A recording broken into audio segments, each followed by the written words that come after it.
Good morning. Good morning. How the devil are you doing this fine day? Hope you're all fit. Well, I want to say a very quick good morning to somebody over on Instagram. Their name appears on Instagram as KR41LH30, and they are in Brazil. Brazil. Bom dia, my friend. Thank you very much indeed for being here. A little closer to home, I can tell you that Dan Cullen is in the house. Mark Whiting is in the house as well, and there's plenty of others besides. Sorry, something just flashed up on the screen. Didn't mean a damn thing. Good morning, everyone.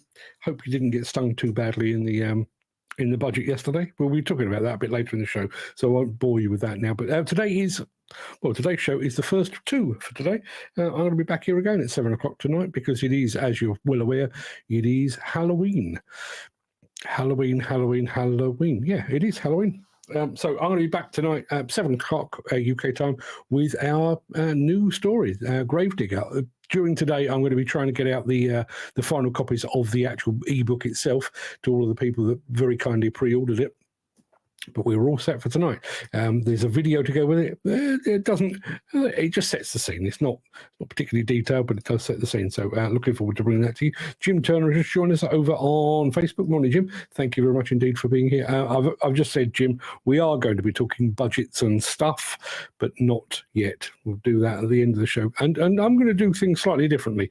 I'll tell you about it in a minute, but everybody else is talking about, well, woe is me, the budget. You know, they forgot to pay. Well, they forgot to cover this, and they did cover that too much, and all that kind of thing. I think we've kind of lost the gist of what the budget actually is.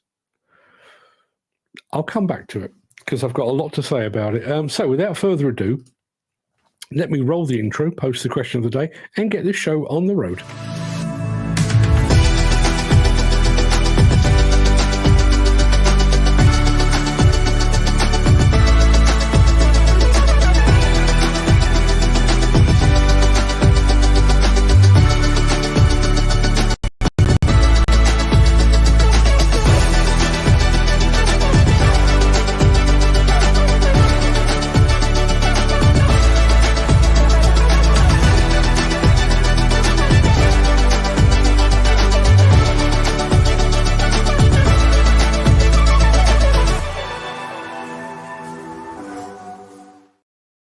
It is Thursday, the 31st of October. Happy Halloween, one and all. Welcome to the Breakfast Show. I am your host, Mark Anthony, the Walrus of Demolition. In today's show, we're climbing aboard the CAT 6015 mining excavator. Develon predicts the future of construction. Volvo remains focused on carbon reduction. And there's another new Wacker Neuson wheel loader to admire as well.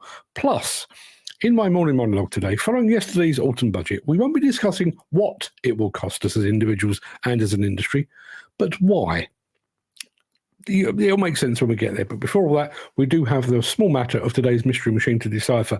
We already know that Dan Cullen has won this month.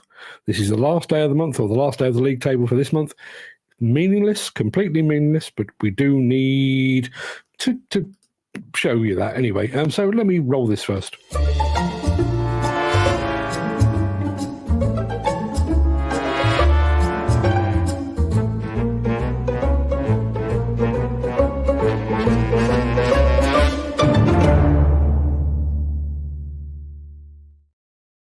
Just going to respond very quickly to Mr. Cullen himself. He says, what, another loader? Yeah, we will soon be, I think we will soon be in the countdown to Bauma. And we will start to see, I think, particularly with any of the sort of Germanic brands, you know, the Liebherrs and the Wackers and that sort of thing, there will be a slow build up to Bauma, probably starting in the next month or so. So you expect lots of sneak previews of hot new machines that will be actually unveiled over in Munich in April. Chris Ford has just joined us. Morning, Chris. You're here just in time to see the mystery machine. Now, today's mystery machine, as I say, it's meaningless because we already know who's won the league title this month. When I found this one, I didn't even know that this company made this machine. So, with that in mind, there you are. That is today's mystery machine, and our friend Mick has just joined us as well. And while we're looking at that, I'll remind you of the question today first of all, and then it'll all make a lot more sense. I'll come back to that. Let me take that away. Let me remind you of the question of the day, and then I'll discuss what people have already said.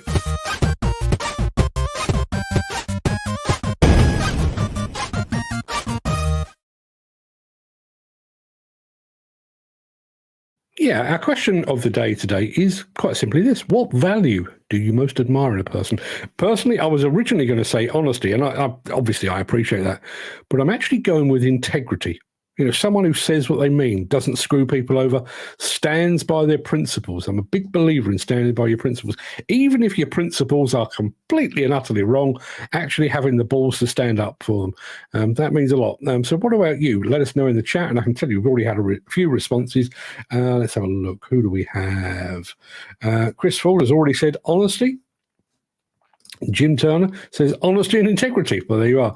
Without that, you are fucked from the start. Yes, absolutely. Mick says respect in both ways. Totally right. Mick Norton is in the house as well. Good morning to you, Mick. I can tell you, we've already had a guess on this. Dan Cullen reckons that our mystery machine could be that, an O&K dozer. It's a very, very good guess, but it's not. Let me show you a bit more. There you are. In some ways, Dan, you are in the right field, in the right area, but in other ways, you're very wide of the mark. So please keep the guesses coming in. That is the mystery machine. I'll be doing more of that in just a moment. But first, let's get the show underway, shall we?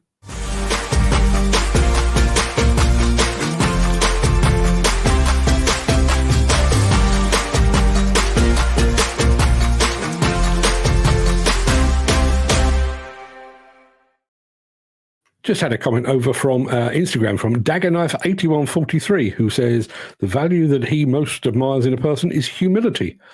Yeah, fantastic. I mean, obviously, as you can tell, I have more humility than anybody you've ever met. I mean, much more than anybody on God's green earth. In fact, when you look up the word humility, you'll actually see a photograph of me. Yes, I know you know what I'm doing.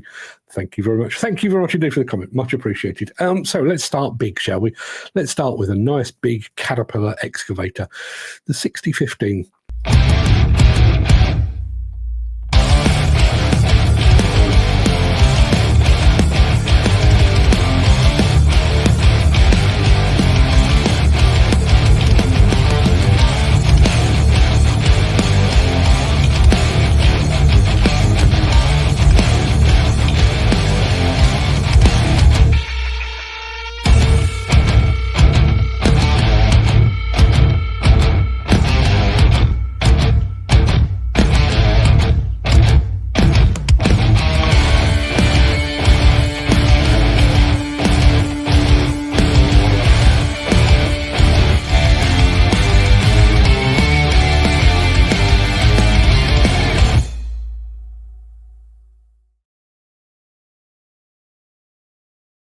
And if you weren't awake before, I bet you are now. Mick says he is currently watching this from the kitchen, keeping an eye on his sausages, bacon, and black puddy pud, which is sizzling away.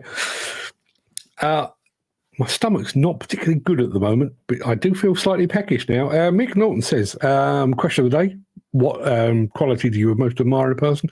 Kindness and humility. Isn't kindness greatly underrated? When you actually come across a kind person, don't they stand out from the crowd? I've actually got somebody in mind while I'm saying that. John Woodward, if you're listening. Some people are just better than your average, aren't they? And kindness does seem to separate them out. Jim Turner enjoyed the tune. Dan Cullen reckons our mystery machine could be an international harvester dozer. It is not. So let me bring it back and take Dan away for a second. Let me show you a bit more. I think we all know what kind of machine it is, but we're looking for a make and a model, if you would be so kind. As I say, the reason I'm featuring this today was because it took me by surprise. I wouldn't say I have an encyclopedic knowledge of construction equipment, far from it. But this one did kind of come out of left field. I didn't know they did one of these. So if you've got anything to offer on that, please let us know in the chat. We'll be back with more immediately after this. If you are enjoying this episode, please consider supporting the show. You can leave us a tip at buymeacoffee.com/demolition news. There's an exhibition over in America called the Consumer Electronics Show, CES. And traditionally, it was always the home for the likes of Samsung and Apple and Microsoft and people like that, high-tech companies showing off their wares. Over the past few years, we've seen more and more construction equipment manufacturers turning up and playing a part as well. Komatsu have been there, Caterpillar have been there, Bobcat have been there, because this as an industry, we're right at the cutting edge of technology. And the latest to take their place among the technological masses was Develon. Have a look.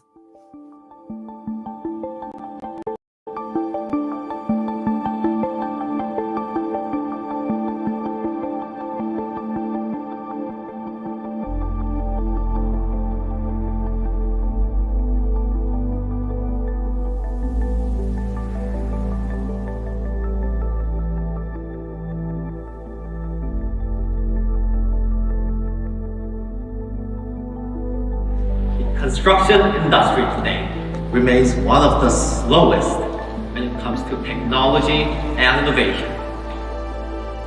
Nearly 1 in 5 workplace deaths in the US occurring in construction. It is the second most unsafe industry only after transport.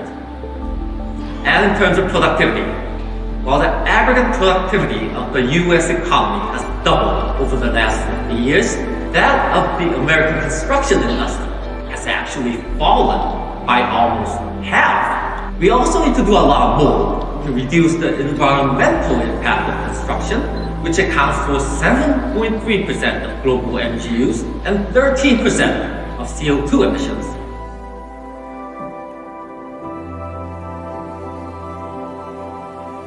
Construction in general can be pretty dangerous. So as a construction company and as an owner, safety is definitely our primary responsibility. And without the right safety, those people aren't going to be in place and, to run that equipment. As an automated technology representative, the point I always consider when developing technology is how to make more efficient and safe work possible in the field. Future Site proposed future vision is future-oriented equipment that can be separate high-risk site and worker to be ensure safety.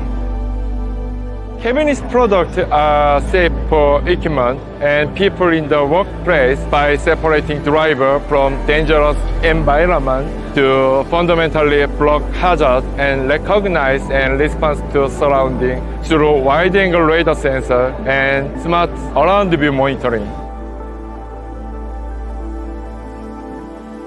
The main goal of the Develon is to help customers solve their concern with more convenient features and innovative technologies. To provide an innovative solution, we have begun developing smart remote control technologies. If a dangerous situation is detected, we also offer an active safety function that allows the equipment to self-judge, decelerate, and stop.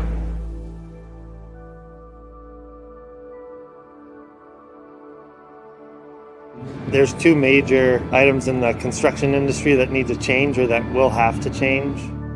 One will be the workforce capable of producing, and also the education. Providing value to our customers seems to be inseparable from the keyword of productivity in our industry. We have come up with a solution that can increase productivity. We have proposed Smart Site Management XY Site at CES. XY Site manages equipment in the most optimized manner when operating in the field. It maximizes productivity in real time by finding better, more efficient ways to work when low productivity combinations are found.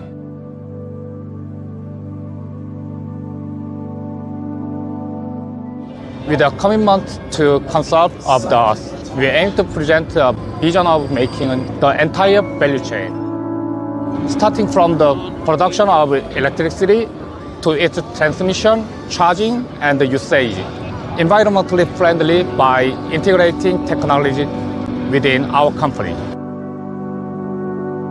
While creating this concept model, we are deeply considering how to make the entire production life cycle. This sustainable practice will naturally be applied during the massive production phase. Develon aims to establish a one green value chain contributing to humanity. We believe we are developing on Earth to lead a more sustainable world.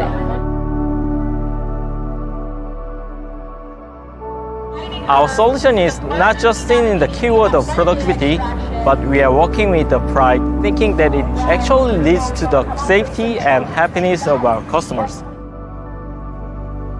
Develon will be the brand that meticulously examines customer issues, offering various solutions and effective technologies.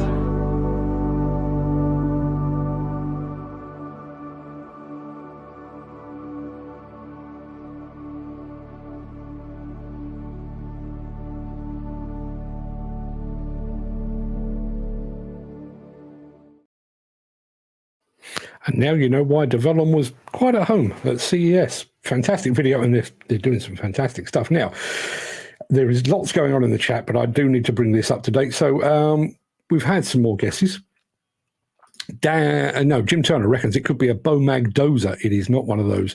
Dan reckons it could be a Massey Ferguson D700C or a D600C. It's neither of those. Chris Ford is going with the Shantway SD16 dozer. Jim Turner is going with the XCMG dozer. It is none of those things. Dan Cullen comes back with the Mitsubishi BD2F. It is not. The DX25 from Samsung or the SD20 from Samsung. It's not one of those. Hyundai HD100 dozer? No, it's not. Samsung FD20? No, it is none of those things. Let me take that away. I'll show you a bit more. And while you're mulling that over, let me take that away because we've had a comment here from Mick Norton, who says, further to your article on the CS yesterday, I see they have embarked on another administrative debacle, dropping the number of labourer cars from the existing 500,000 to a lesser number and life reduced to 2 years from the existing 5. Perish the thought I might think the CSCS are hell-bent on the pound bottom line rather than filling the skills gap they are creating. Well, I think you're pretty much on the money there. Kind of ties into today's discussion about the budget, which we'll come to. Mick says, if that is correct from Mick Norton, then it's time the blokes on the ground now turn completely against this card system. And as he adds, there is no chance for an end to the skill shortage. No, there's not.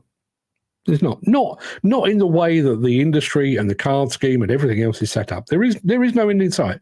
It will get worse. It will get worse. And we touched on this yesterday. I'm not going to get bogged down in it now because there's plenty of show to go. But one of the things that people are completely overlooking with the grandfather rights debacle is if we lose a number of men and women, experienced men and women who decide, sod that for a game of soldiers, I'm done, I want to go and flip burgers at Burger King or whatever it might be. We're not just losing their ability to work, we're losing their ability to teach, inspire, and mentor. That will have a knock-on effect that will last basically forever. It will have a domino effect right through the industry. So there you are. Jim Turner reckons our mystery machine could be a Sani dozer. It is not. Mick says, Dan, do you sit there with a list in your hand? I don't think he does. I think he sits there with Google in his hand. Dan says, well, Mick, the problem is nobody will get up and fight this together in this industry. It's every dog for themselves. If you were inclined towards conspiracy theories, which I'm not normally, but if you were, isn't this a big one? Isn't this a big one? Those that are responsible, or those that sit atop an industry, whether it's Build UK, Construction Leadership Council, the NFDC, they put in place the rules that everybody else has to abide by, and everybody else has to pay for the privilege to abide by those rules. As I say, if you were a conspiracy theorist, you'd look at that and go, yeah, I see what they're doing there. There's a song about CSCS cards. I believe it was by Bob Marley. Exodus, the Leaving Exodus. Fantastic song, fantastic album, Bob Marley. I use my head, Mick, think on brand name and then just put Google to use. It hasn't helped so far, although I remain to be proven wrong. So that's the mystery machine as it stands at the moment. Can I show? There you are. There's a little bit more there. Does that help? As I say, I think we all know exactly what the machine is or what type of machine it is. We just don't know a make or a model. So keep the guesses coming in. I'll take that away and we'll be right back in just a moment with a bit of Volvo, actually.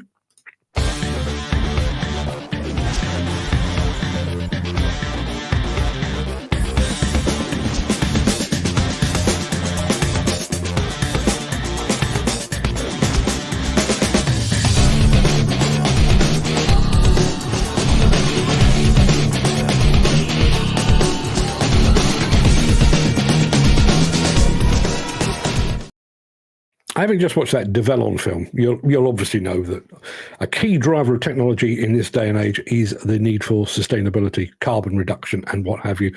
Well, Develon are not alone in trying to fight that battle, because right alongside them is Volvo. Unlocking efficiency, cutting costs, and reducing carbon emissions, it's not just a goal, it's what we deliver to your business. Let me show you how. First, we assess your current fuel consumption and carbon emissions to set a baseline, using telematic data from your connected machines.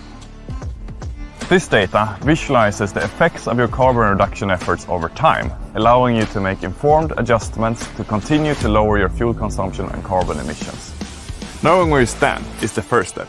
Your journey begins here, with insight, taking you from uncertainty to clarity. We help you trimming your expenses, optimizing your fuel usage, and significantly shrinking your carbon footprint. How do we do it? Our experts analyze your machine data, material flow, and more to identify areas of improvement. They simulate your site operations to identify the potential to reduce cost and carbon emissions. Here you see the real impact of the proposed improvements, allowing you to make informed, fact-based decisions on how to improve your operations. Knowing what to improve and the impact is the second step. Your journey evolves from operational challenge to control. Together with you, we implement solutions that have a transformative impact on your business, reducing carbon emissions and optimizing cost. We are here to support your journey for change, from identifying actions to implementing solutions. We are with you every step of the way. Minimizing your environmental footprint and fuel expenses can be achieved through various solutions, such as optimizing operator performance and plan a smooth transition towards electric machines.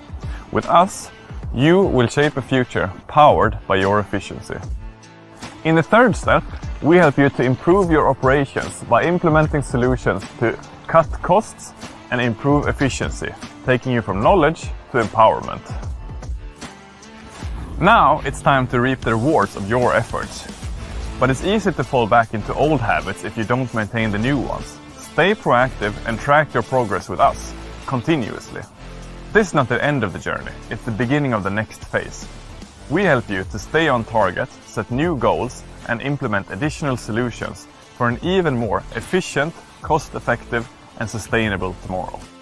With our partnership, you are on top of your business and in control of your legacy. Maintaining the progress is key for a long-lasting success. Your actions will be visible in your financial results, but more importantly, they will make you proud of the impact that you have made.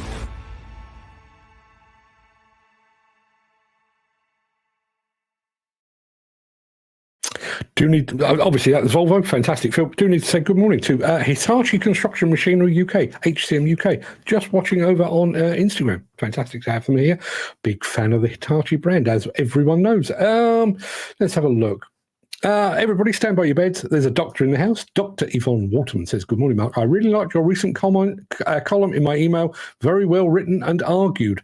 I think that was about barriers to entry, about how we've made it harder and harder for companies to enter the market. I think that was probably the one, but thank you very much indeed for that, Yvonne. Much appreciated.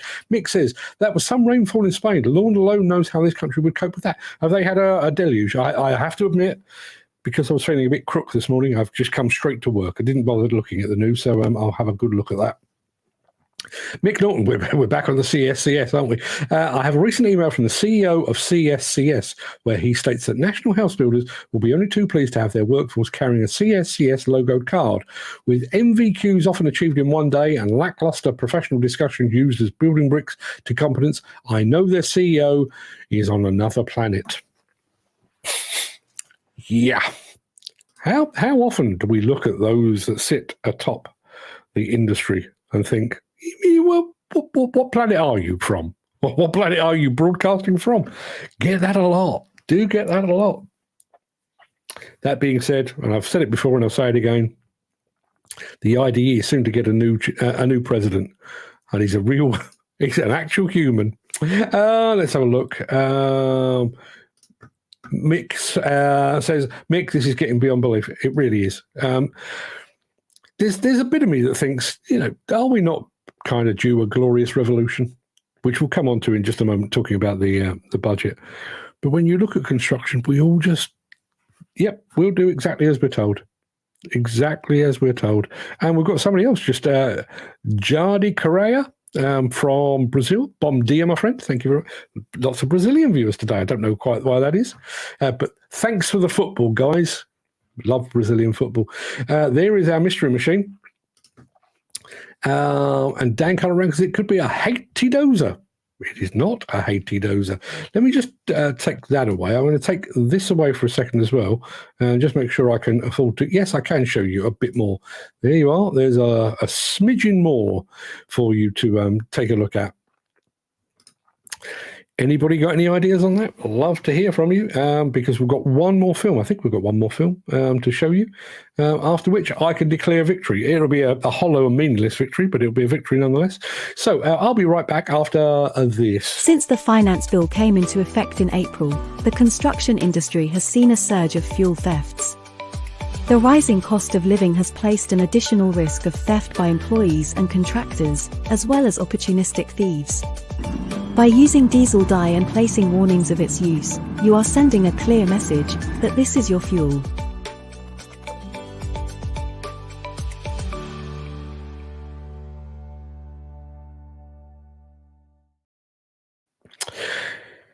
I think it goes without saying, I do love me a Wacker Neuson. They do operate in a slightly different way. Wacker Neuson and Mechalac are kind of over here. The industry's going that way, and Wacker Neuson and Mechalac are over here. So when they launch a new product, I'm always keen to see it. This is one of their latest wheel loaders.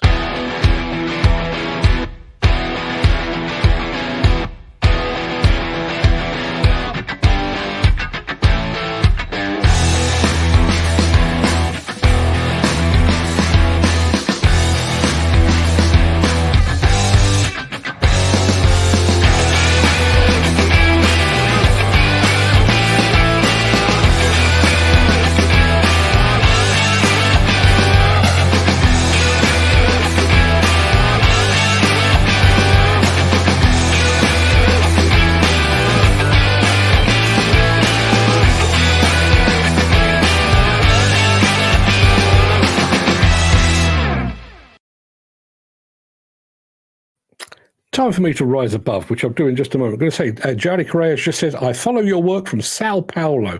Sao Paulo. Who wouldn't like to be in Sao Paulo right about now?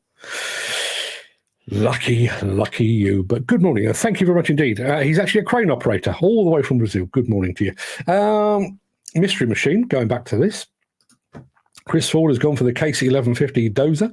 Jim Turner reckons it could be a Hydrema dozer. Dan Cullen has officially waved the white flag, but has then come back with the New Holland D255, which is the closest guess so far.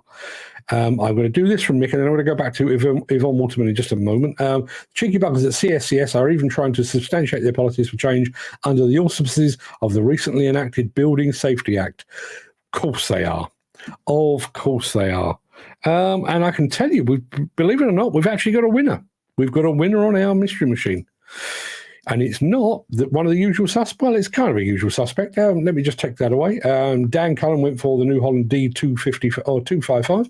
He also went for the New Holland D350. But over on Instagram, Garvin from Mostly Diggers, the New Holland D180. And that is exactly what it is. There you are. The D180.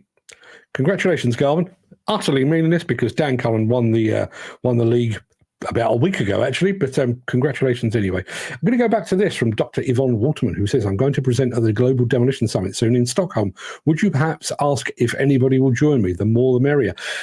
This is me. This is where I rise above. You see, I'm basically banned from the World Demolition Summit. I won't bore you with the details, but I don't receive an invite. I'm considered persona non grata because they see me, the organisers see me as a rival, as if they're not in the same league. But they see me as a rival, and therefore I don't get to go. But I'm a better man than that. So if anybody is going to the Demolition Summit, have a great time. Go and find Dr. Yvonne Waterman. Give her my very best regards. And if you don't know about the World Demolition Summit and the World Demolition Awards, go have a look. Go to khl.com and you will find all the details there. Mick Norton says, what did you think of my suggestion for the Mystery Machine? I liked it. As you've probably gathered by now, Mick, what I I always do. The machine always looks like that. It's always side on so that I can pick bits. To be honest, finding mystery machines is dead easy, but finding them to look like that, that's about the hardest bit. You know, my job is not particularly hard. I just turn up and do this, but that's the hardest bit. So I love the idea, but no. Let's have a look. Mostly Diggers, good share of those D180s sold in Ireland. And on that same subject, there is Jim Turner saying, fair play, Garv. Dan Cullen says, well done, Garvin. Yeah, indeed. Well done indeed.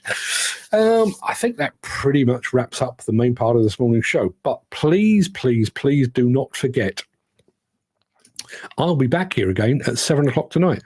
This time for the first and only broadcast of our Halloween book, Gravedigger. Let me just get my head straight. So basically, we're going to do a live stream tonight. We've created, a narrated video so that you can listen to the book as well as actually own it. And I know what many of you have. And we'll play it tonight. But once that live stream is over, we're going to take it down from everywhere. So if you're not here tonight and you wanted to hear it, unless you bought the book, you won't get to hear it. Anybody that has bought the book, I will be sending out the final book today with your name on the dedication page. And then probably tomorrow after we've finished the show, I will be sending you a link so that you can actually pull down the audio book for your listening pleasure or whatever it might be. So if you're into that, please be here at 7 o'clock tonight. And Dan Cullen says, have a great day, guys. See you at 7 o'clock. Look forward to it, Dan. So yes, I'm going to roll the outro in just a second before leaping gazelle-like over into my morning monologue. If you can't stick around for that, then please do stay safe. Look after yourself, your family, your friends, and your colleagues. Hope to see you again this evening. If not, I'll see you tomorrow. But if you do have the time and the inclination, I'll be back immediately after this.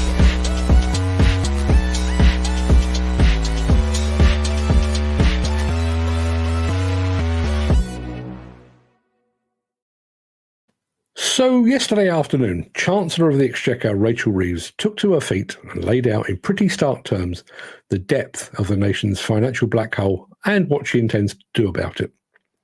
Now, if you managed to miss the details of it all, we did do a podcast on it last night. You can find that over on our YouTube channel. But what I want to discuss today is not what we're all going to pay, but why. Let's be clear. The reason why businesses and individuals in the UK are facing yet another financial squeeze is not because of the choices we made. It's not because we mismanaged our household budgets or ran our businesses irresponsibly. No, the burden we're feeling now is not of our own making. It's the result of years of fiscal irresponsibility and poor management by those in power. A costly legacy that we are now expected to cover. When we see hikes in taxes, cuts in services, and a tightening of the financial noose, it's not because we failed. It's not because we caused a shortfall in trade or because our businesses lacked the initiative to grow. Many of us have worked harder than ever just to keep our heads above water. We've been forced to adapt and innovate, striving to make things work in an increasingly hostile economic environment. But now we're all being handed the bill for problems we didn't create, to bail out a system that was supposed to be managed with care, vision, and competence. The increases in taxation, the financial penalties imposed on businesses and individuals alike, are essentially a forced bailout, but not for us. It's a bailout for the policymakers and administrators who let the nation's finances drift. It's a bailout for those who promised sound economic stewardship but delivered instability and a growing deficit. Now, when there should be accountability and reform, they're doubling down on squeezing the very people who are keeping the economy afloat. Regardless of who is in government, we see the same cycle repeated over and over again. Budgets filled with promises of growth and prosperity, while the reality tells a different story. Small businesses, the backbone of our economy, are being bled dry with added taxes and levies. And individuals are carrying the weight of new costs that erode their ability to save, invest, or even make ends meet. And the irony? The supposed architects of our prosperity are now the ones driving us further into hardship. These financial penalties and tax increases are not strategies for growth. They're emergency patches on a sinking ship. We're told that sacrifices need to be made, that it's time for fiscal responsibility. But where was this responsibility when policies were enacted without regard for their long-term consequences?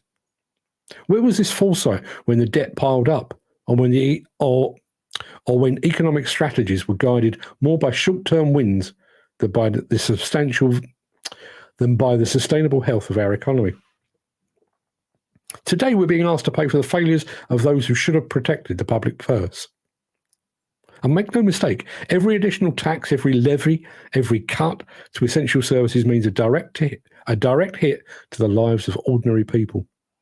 It means a small business deciding whether it can afford to hire, or an individual choosing between heating their home and saving for the future. It's the erosion of financial security, the undermining of economic growth, and the stark realization that those holding the reins may not be as smart or as accountable as we were led to believe. As citizens, we deserve better. We deserve leaders who take responsibility, who make decisions not just for the next budget cycle, but for the future we're all building.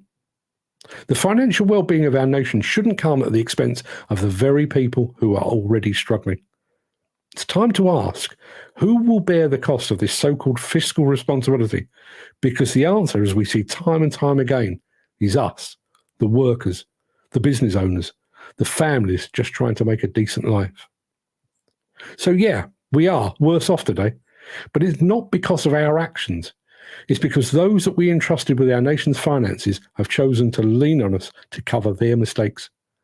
And until we demand true accountability and leadership that understands the stakes for every citizen, we will continue to be the ones footing the bill.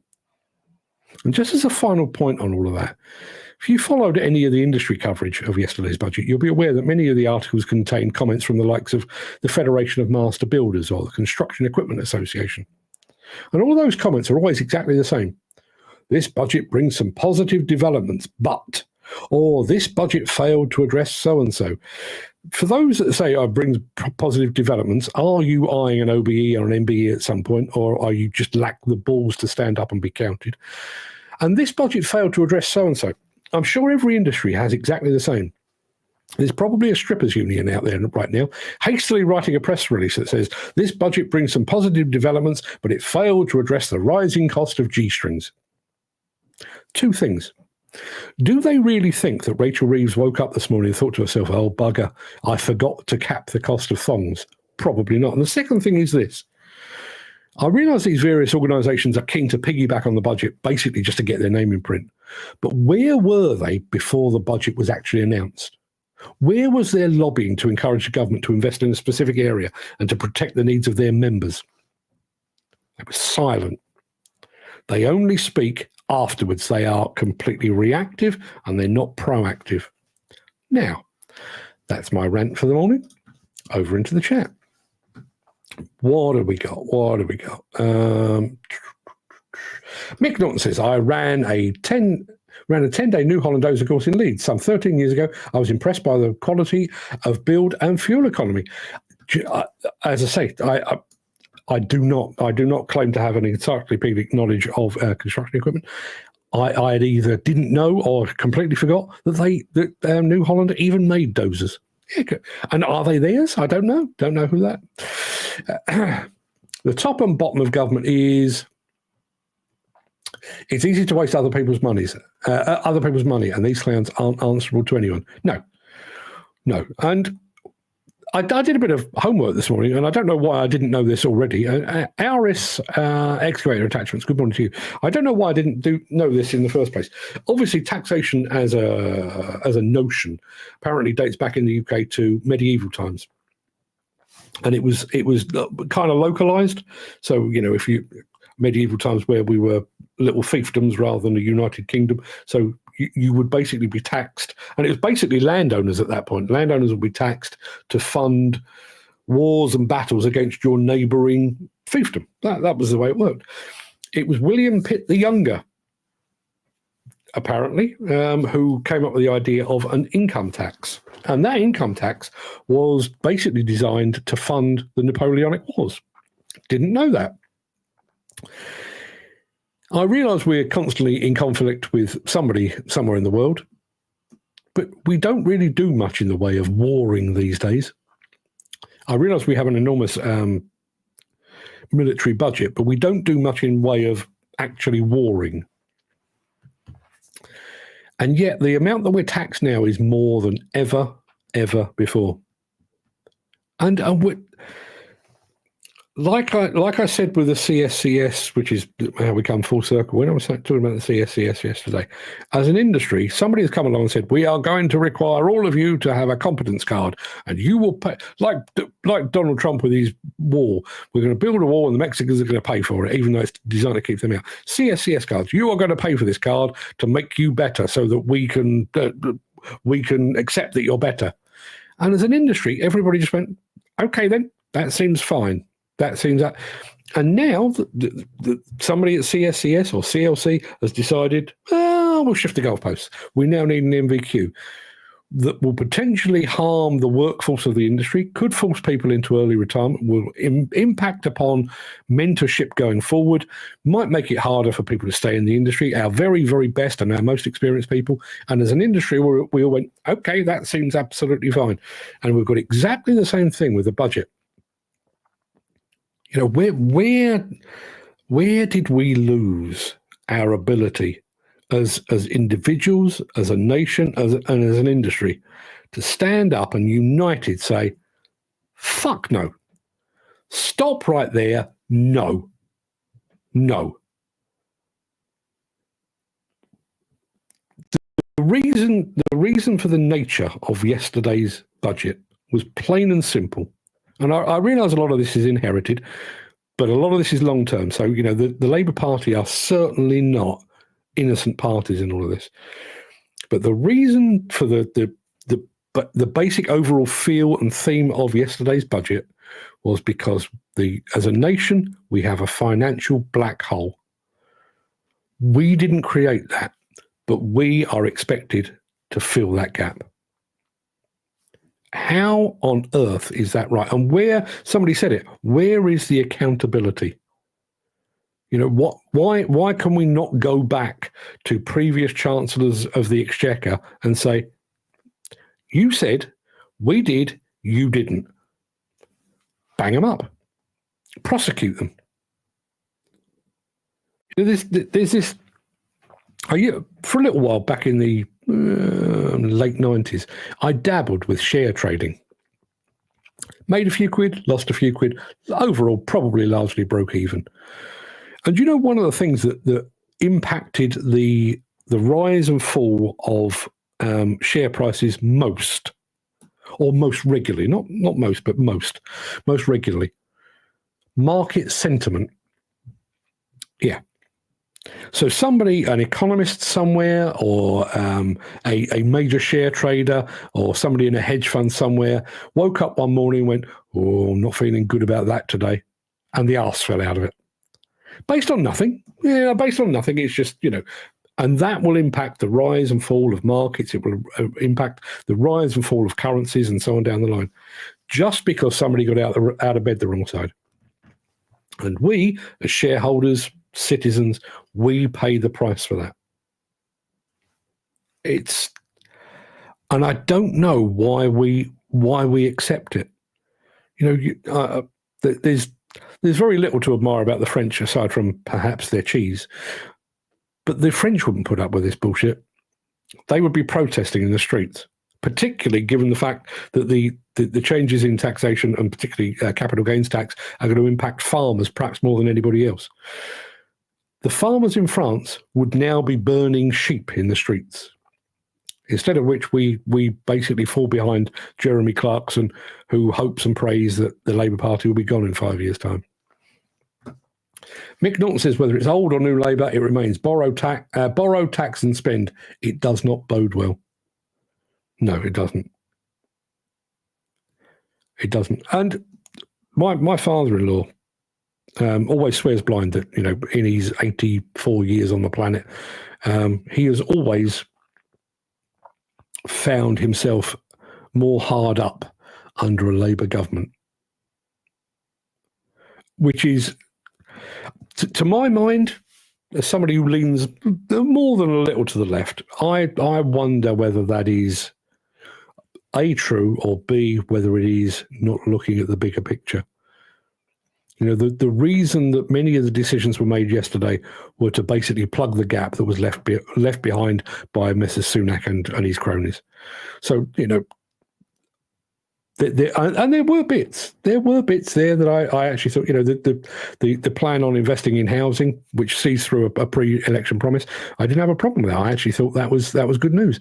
But then when you look at that offset by the number of major road projects that have been shelved, I know we'd already lost the Stonehenge Tunnel one, but there was another 5 named yesterday. So that's billions wiped off the infrastructure spend, which obviously will impact immediately the UK construction industry. Let's go back to this. Jim Turner says, blimey Mick, right now I'd settle for either old or new Labour. Both will be better than this tearing up our country as we know it. Yeah. Tearing up our country as we know it. And yet, you know, I had what I can only describe as a bit of a meltdown a couple of weekends ago. I was driving at the time, and there was somebody driving down the wrong side of the road coming towards me. It was not a dual carriageway, but you know, there's a road going that way, line of trees, and then the other road, the other side goes that way, and they were coming the wrong way down it. And that, well, frightened me because I didn't see him coming, and then I had time to think about it. And then from that point on, I was just looking around, and, you know, there was rubbish in the streets, which pissed me off. And yeah, another thing that pissed me off, there's a thing around where I live, and I'm sure we're not unique here in Surrey. We've got a bunch of Herberts riding around on push bikes now, hoods up and balaclavas on. You're not wearing a balaclava if you're going about your day-to-day business in a legal, upstanding way, are you? And I saw a couple of them just sort of loitering around, and I was so angry that if I could have pressed a button and said, okay, I'm emigrating right now, I would have done it. And yet, you know, the following day, I'd calmed down, I'd seen the bigger picture, and I just went back to my normal way of living. And that is, I'm afraid, is what we do in this country. You know, it's what we do. Red diesel. Oh, it's going to cost us a fortune, but okay then. CS cars. Oh, but that's going to cost us money, and it could mean we lose part of our workforce. But okay then. That's how we've become so compliant, so subservient, so quick to agree. You know, where has our anger gone? Where is our ability to say, no, fuck you. No, I'm not going to comply with this. No, just fucking no. I'm not going to do it. Just as an aside, New Holland dozers were made by Fiat, now owned by Case. There again, there was Fiat Alice, Fiat Hitachi, who the hell knows?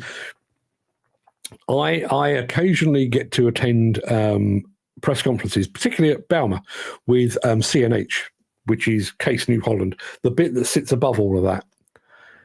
And I honestly don't know where one ends and another begins. And I've even been to, you can go to a Fiat Alice press conference, and then 10 minutes later you're in a Case press conference that completely contradicts everything that you were told 10 minutes ago. And then you go to the Fiat Hitachi one, which contradicts that as well. Just I don't know. Have all these people that I'm only on about government on social media have a better idea? I know exactly what I'd do to reform the country in order to give the hardworking people of this country the life they deserve, help the people that need help, stop the people that are playing the system and dragging the rest down. It would take a couple of generations, but given the chance, I could turn this shit show around. Like everything that includes people or animals, it's all about work, and then it goes away. There are so many things that would be easy to fix. And one of the things that shocks me about this, doesn't shock me, I'm used to it.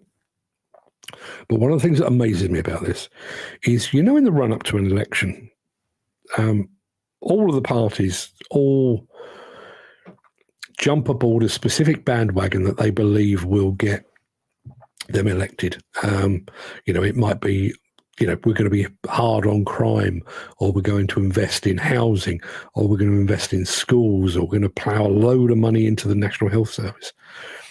And they do that for one very obvious reason.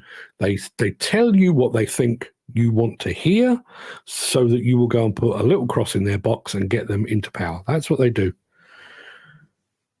Not only do they forget all of that when they actually get into power, worse still is the fact that they seem to forget that this is the very thing that made them popular. We all know how British people feel about the National Health Service. If you could find, if you're putting £1 billion into the National Health Service, but you could find another £1 billion to put in the National Health Service, your popularity rate would go up, because us Brits, we love our NHS, and rightly so.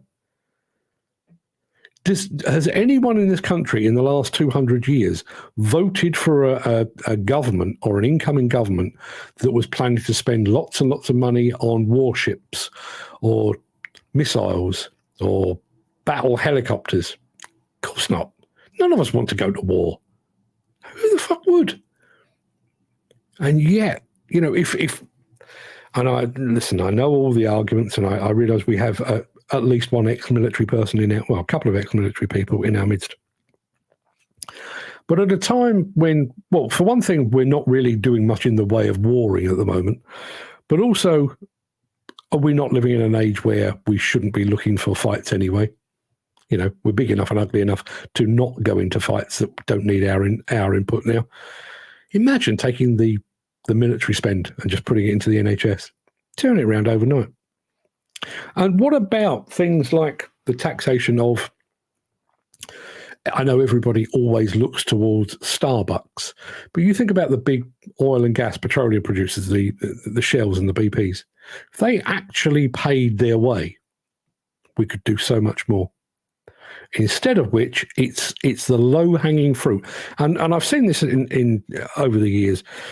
How many times have you seen, a little one-man band or a three-person construction company or demolition company basically being pursued into non-existence, into extinction by HMRC? They don't look at the ones at the top of the tree, the big construction companies and demolition companies that are playing fast and loose with the tax regime. They're not looking at Starbucks. They're not looking at BP or any of these companies. They are going for the little man. And it's exactly the same played out writ large with a budget. If we enforced our taxation properly and made those that are earning the most money actually pay the most, then the likes of me, you, Mick, Jim, Mick, Chris, we wouldn't be forced to put our hand in our pocket because we've already done our bit. Going back to this, mixes, plug the gap, okay, but they've doubled the amount. Starmer was no good at the CPS. He is on the side of the left. At the end of the day, all politicians are in it for themselves. Yeah, that is one of the things that and I did actually put that when I was writing that article. Regardless of who's in power. I would imagine, in my 59 years, it's probably been a Conservative government for maybe not 3/4, but maybe 2/3 of my life has been, it's been largely Conservative, let's put it like that. and they do exactly the same. You know, and where do they get their money from? You know, it was always the case, and I realised that wasn't the case yesterday, but it was always the case. We're going to raise the cost of booze and cigarettes. You know, the things that working people tend to seek refuge in. Now, I fully understand the impact that will have, or that has on the National Health Service. You know, but if they were really interested in the nation's health, they wouldn't increase the taxation on cigarettes and on alcohol. They would ban them both. But they don't.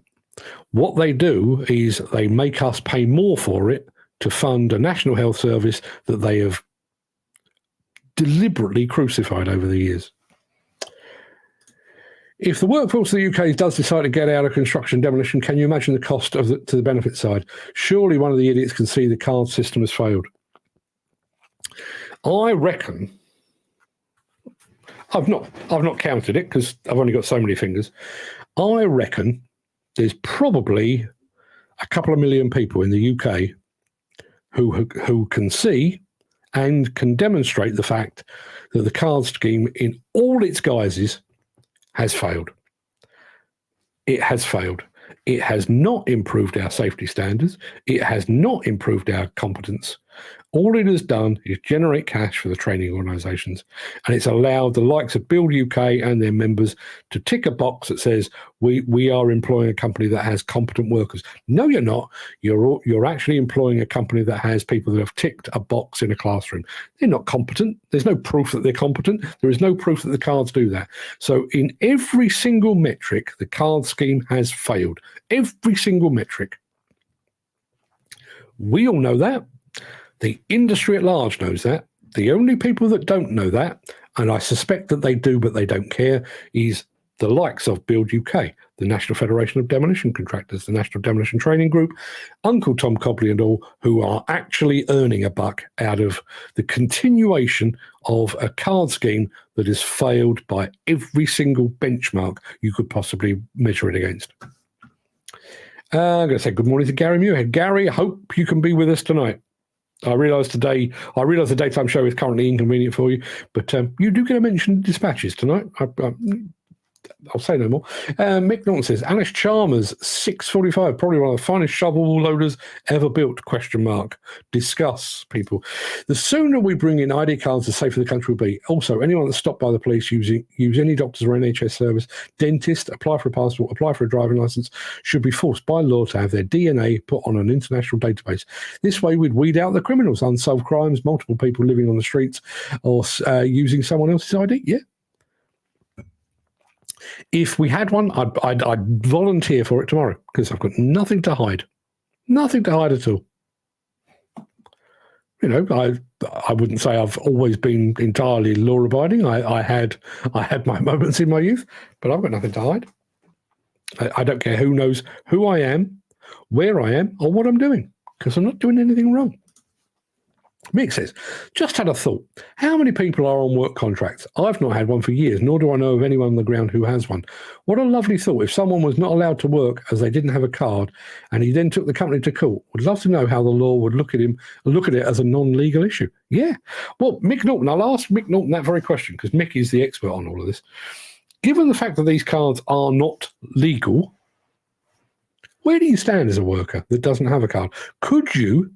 And I'm not suggesting that maybe one person does it, but imagine it as what the Americans call a class action. If you could get, and we mentioned yesterday, is the CSCS is admitting to 15,000 people that have yet to make the switch from the current CSCS to the MVQ version. What if that 15,000 people got together and took on board, one of these no-win, no-fee solicitors, and basically took the CSCS and the whole sorry mess to court and said, it's not legal. How fucking dare you? How dare you tell me that I am now barred from a site? How dare you tell me that my last 20, 30, 35 years of experience is now worthless? And I'll see you in court. I wonder. June says, also, DNA database for CSCS and CPCS cards. No honest person has anything to fear from a DNA database or ID cards, but non-law-abiding people do, yeah. And Doesn't that always make you wonder? We want you to sign up to a DNA database. No. All right. So what have you been up to then? And don't give me this personal freedom nonsense. You've got nothing to hide. Why would you have a problem with that? What chance Starmer will be affected by yesterday's budget with his index-linked £3 million pension pot guaranteed? Probably not a lot, although I have to say, and again, this is just me being me, I did particularly like Rachel Reeves' pause to make sure that Rishi Sunak knew that the additional taxation on private jet travel, specifically to California, was going to increase. I did think that was a lovely touch. Didn't enjoy the rest of it, but I did think that was a lovely touch. Jim Turner says, these organisations, any political parties, can't ever say they are wrong, as they may be out of a job. They haven't got the confidence to say they've got it wrong. It would show they are in a position of power that they know sod all about. Yeah, indeed. And how much... I wanted to work this into the article, but I couldn't find where to put it, so I'm going to do it now. How much of our financial difficulties, current, past, and future as well, how many of those are actually caused, directly or indirectly, by our method of government?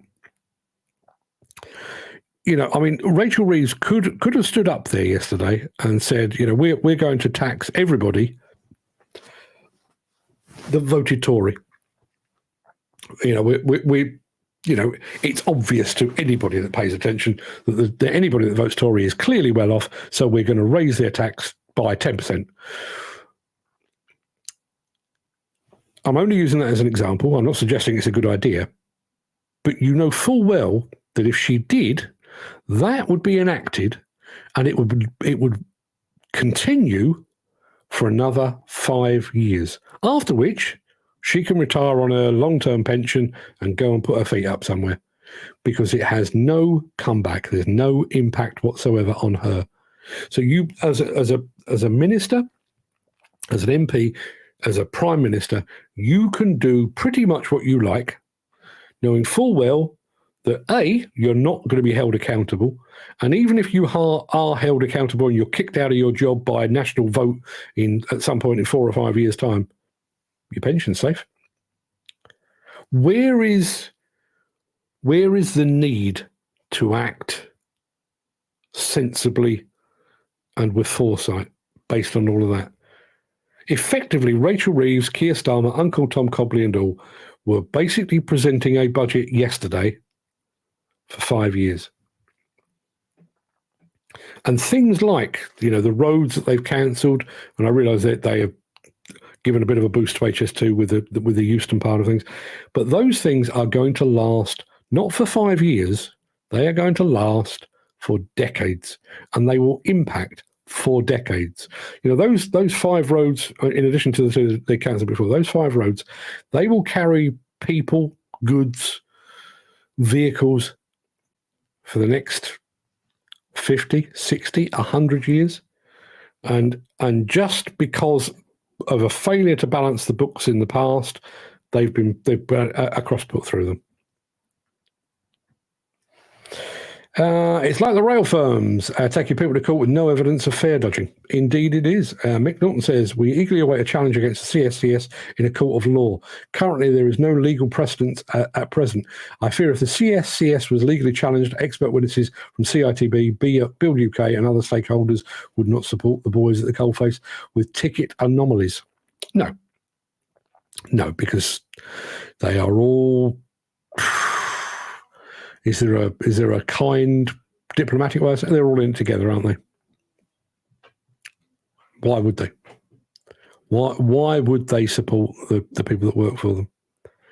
The concern, though, and this is where I do wonder if we are heading to that tipping point.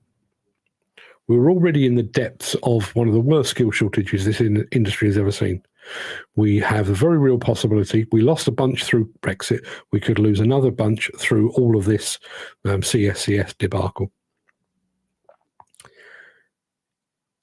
If the CITB Build UK and its members, the NFDC and its members, and all these organisations, if they are to maintain and increase workloads in the future, they need to recognise that they are going to need men and women to do that. And these policies that are forcing those people out of the industry will come back and bite them. It will bite them in a big way. You know, if you're a digger driver and you flatly refuse to go from CSCS to MVQ, you could probably get another job without too much hardship. You know, go and work at Sainsbury's. Might be a little bit less than money, but you won't have concrete falling on your head, so maybe not such a bad deal after all. You could get another job.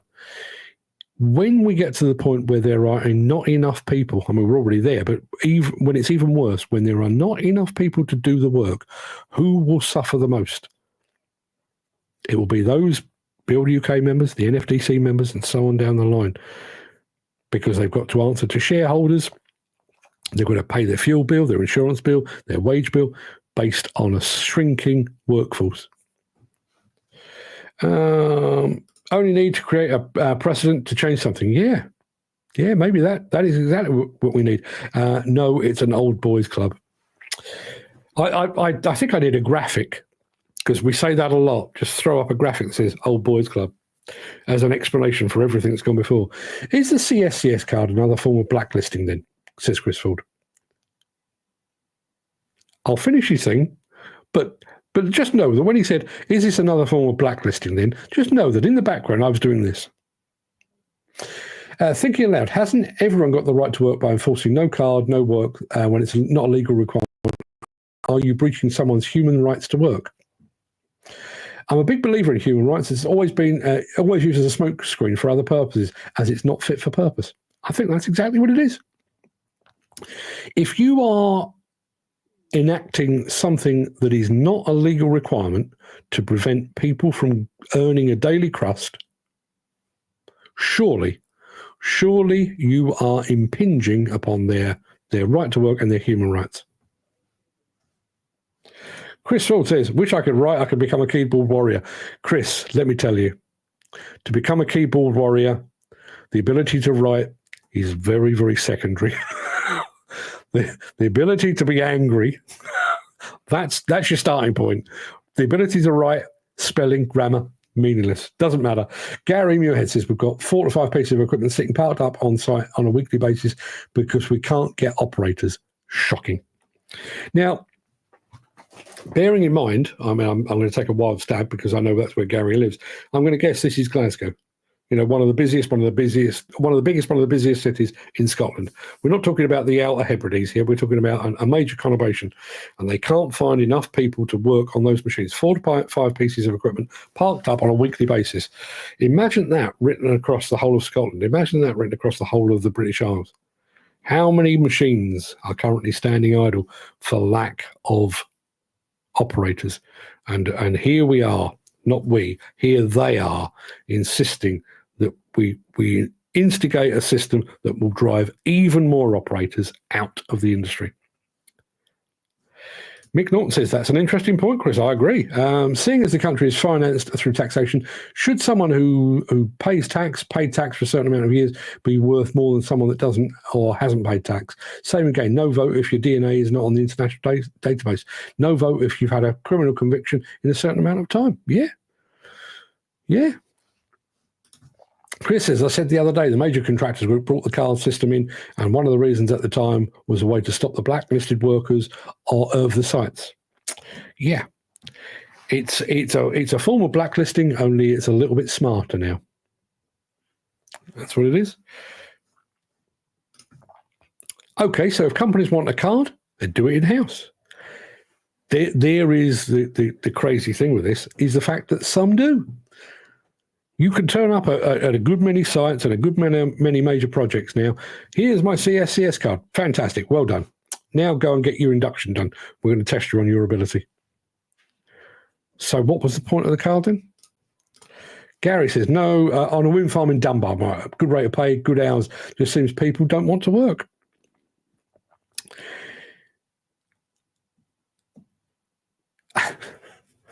Doesn't that kind of bring us full circle? So when I was talking about the budget, I was talking about the fact that we as individuals, businesses, as citizens of this nation are basically paying to fill the gap left by the financial irresponsibility of those in power. People don't want to work.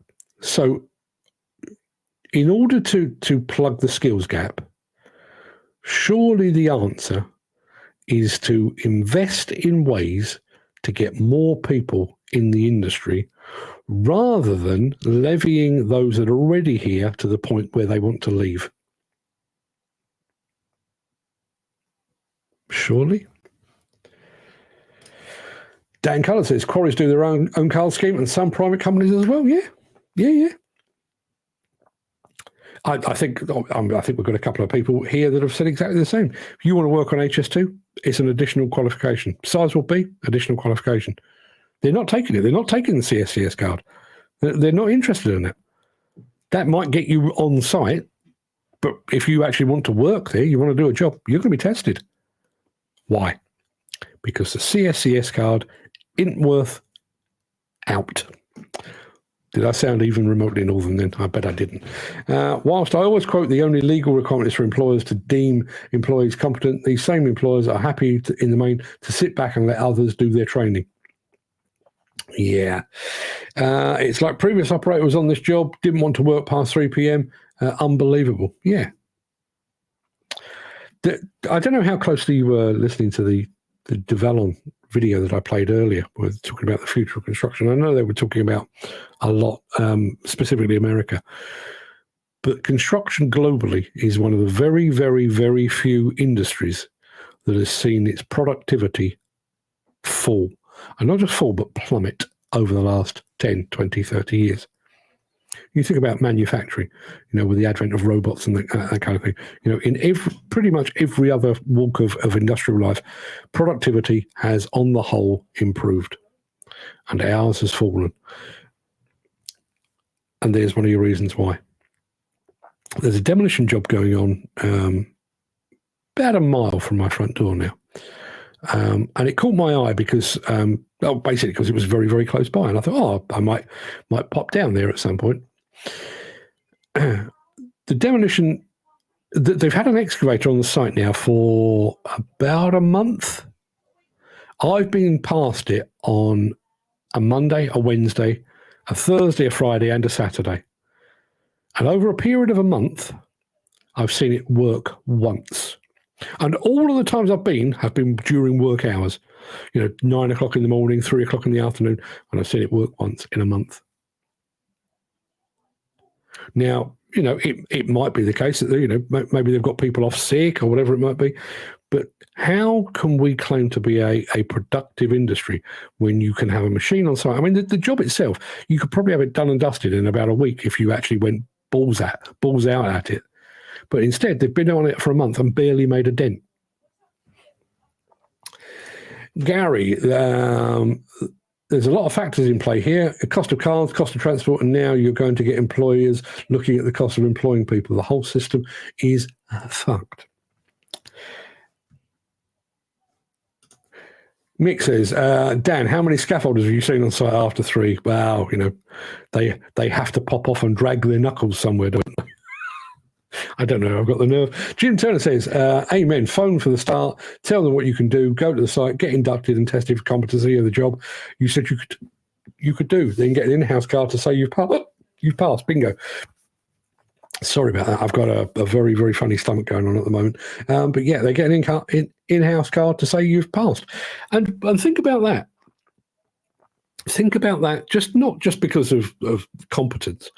But you would know, if you were testing somebody as they arrived on a site or on a project, you would know that not only have you proven them to be competent, you've proven them to be competent right now, not 5 years ago, not 10 years ago, right now, and you've proven them to be competent in the very environment, the very application upon which they will be working. Does that not carry more weight than a bit of plastic that they gained in a classroom 5 years ago? Jim Turner says, just like it used to. Only difference is we don't bother with the car. They just get shown the gate if they couldn't do what they said they could. Yeah. That is the ultimate proof. If you really want to test competence, put somebody, operator-wise, put somebody alongside somebody that knows what they're doing. Give them 10 minutes. They'll tell you. And Mick says, truly believe if us lot got together and reached out to all we know, we could get a movement going.